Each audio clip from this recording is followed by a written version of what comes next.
Good evening mga master, kamusta kayo? Ay hapon na naman o gabi na naman. Pasok na naman ang inyong lingkod. Sa mga nanonood po sa aking video na hindi pa nakakapag-subscribe, pa-subscribe naman po sa aking channel, JD Torres Vlog, ang lahing makulit. Salamat po sa inyo. Bye-bye na naman tayo sa mga kalsadang ating dinadaanan lagi. Araw-araw naman may pagbabago, pero ang kalsada ay hindi nagbabago. Araw-araw iba't ibang sasakyan ang ating nakakahalubilo sa kalsada. Kung anong kaganapan ngayong araw na ito, 2 araw akong walang load na video dahil nag-party. Kamusta kayong lahat? Kayo ba'y handa na sa paparating na Pasko? Aba, 2 tulog na lang. Ay, isa na lang, mga kaibigan. 23 and then 24 ng ating gabi. Abay, Pasko.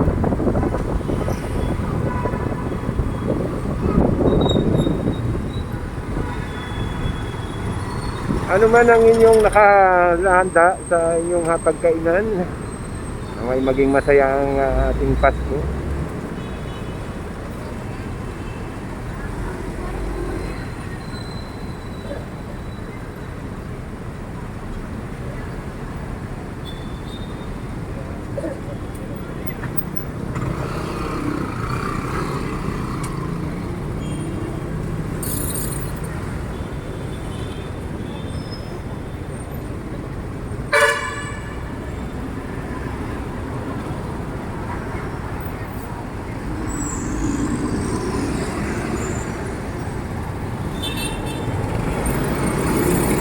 Ayan, doon na tayo mga master.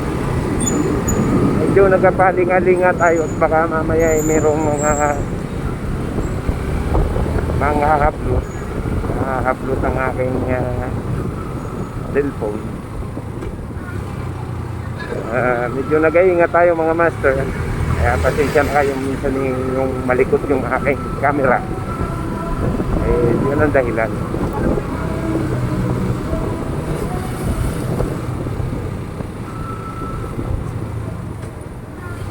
Pwesto tayo sa mga alanganin para hindi tayo madali ng mga yan. Dumidikit sa mga sasakyan tulad nito. Isa lang yung posibleng pagdaanan.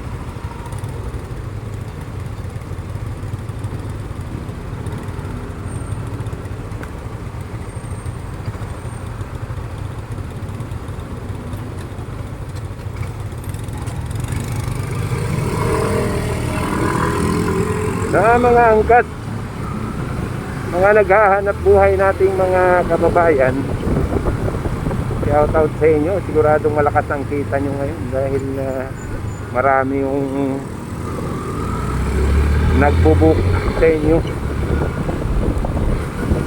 dahil gusto nila yung mabilis na biyahe at saka sanay sila sa motor.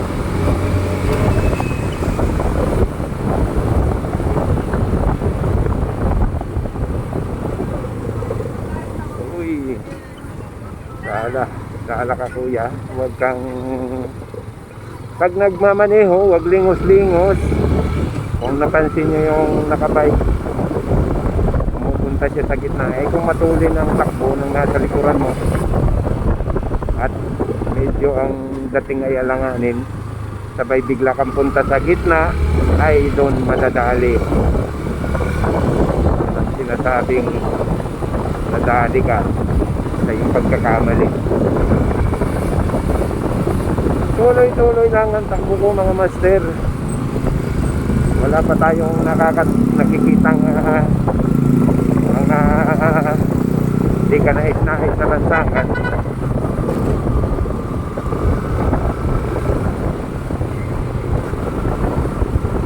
Sana naman walang mangyari sa ating pagmamaneho sa mga driver. Ingat-ingat po tayo mga master.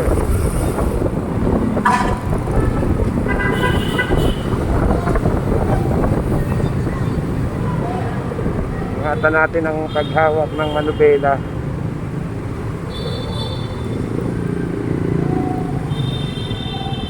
Ika nga kung inaantok,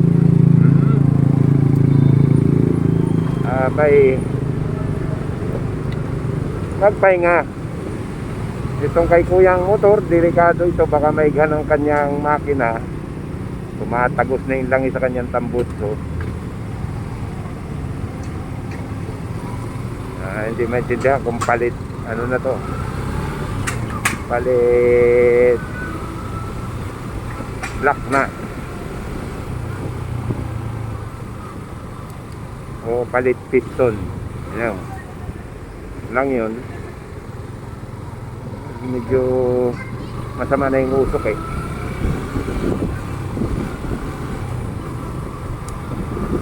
Sa mga subscriber ko, magandang gabi sa inyo. Merry Christmas.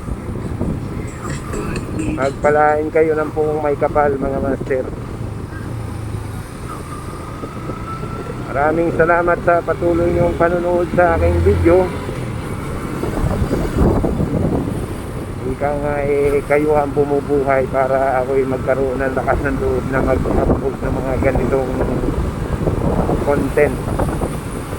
Dahil may nanonood. Hindi man tayo ganun ka sikat, at least may nanonood. Pa-like naman po, pa-comment na rin kung may komento kayo sa aking mga na-upload na video. Wow, maganda. Ano kaya ang restaurant to? Maganda. Bagong ano yun eh, mga isang buwat kalahati na yata.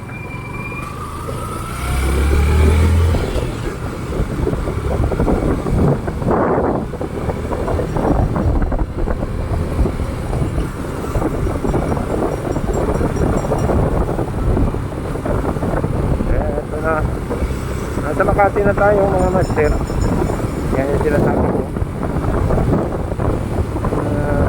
May mga motor na hindi kayang bumili ng ilaw sa halagang 60 pesos o 20 pesos yung ano. Hindi ba nila alam yung delikadong hatid niyan? Pag walang ilaw yung kanilang likuran, lalo't madilim, tapos ang sumusunod sa iyo yung mga labo ang mata, ay tapos na. Op, sabi dyan nining at baka ikay masabitan ko. Ayan, ang daming ano sa kalsada. Ayan. Meron akong naging kaibigan niya nung nasa Malati pa yung duty ko. Taga Cavite sila. Lumuluwas talaga sila pagdating ng Christmas season. Tutulog-tulog sila sa kalsada. Hihingi-hingi sila ng pamasko. Nakakarami rin sila kasi sa kalsada man sila natutulog. So, wala silang binabayarang bahay. Isang buwan sila na luluwas. Uupa na lang sila ng pagliligo. Lolo yung hingi-hingi nila. Minsan may naaawa nga. Minsan binibigyan 500. May 1,000 pa pag mga foreigner, 1,000 ang binibigay. Sabi ko okay din pala yung ano, hingi-hingi ka. Paawa ipik-ika nga. At nakakalaki rin yung bata. Kasama yung tatay niya at saka 2 kapatid. May nakakalaki rin. Ilan silang nangihingi, bali 4. Paawa ipik kuno.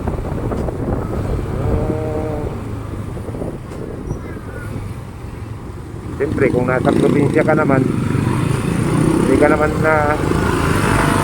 nila alam na may bahay sa probinsya. So, nagkukwento sa akin yung kapatid niya na 6 na taon na pero nangihingi pa rin. Nakakatuwa dahil nakikipagkaibigan siya sa akin doon siya sa pwesto ko. Then pahingi-hingi, siyempre hindi ko siya palalayasin. Ang pulubi ko, no.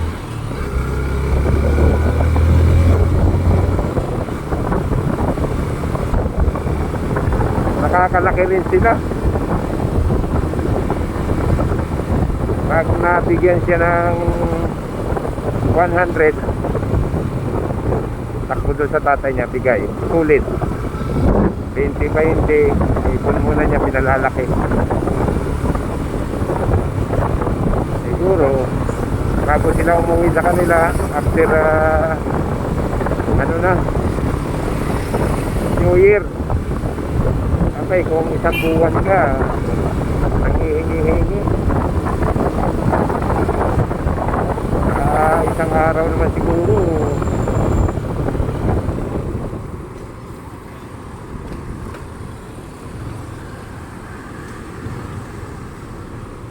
hindi mawawala na nagabigay.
Ayun, muna ulit. Nabigla ako kanina. Kaya napabigla ang preno. Silaw na pala.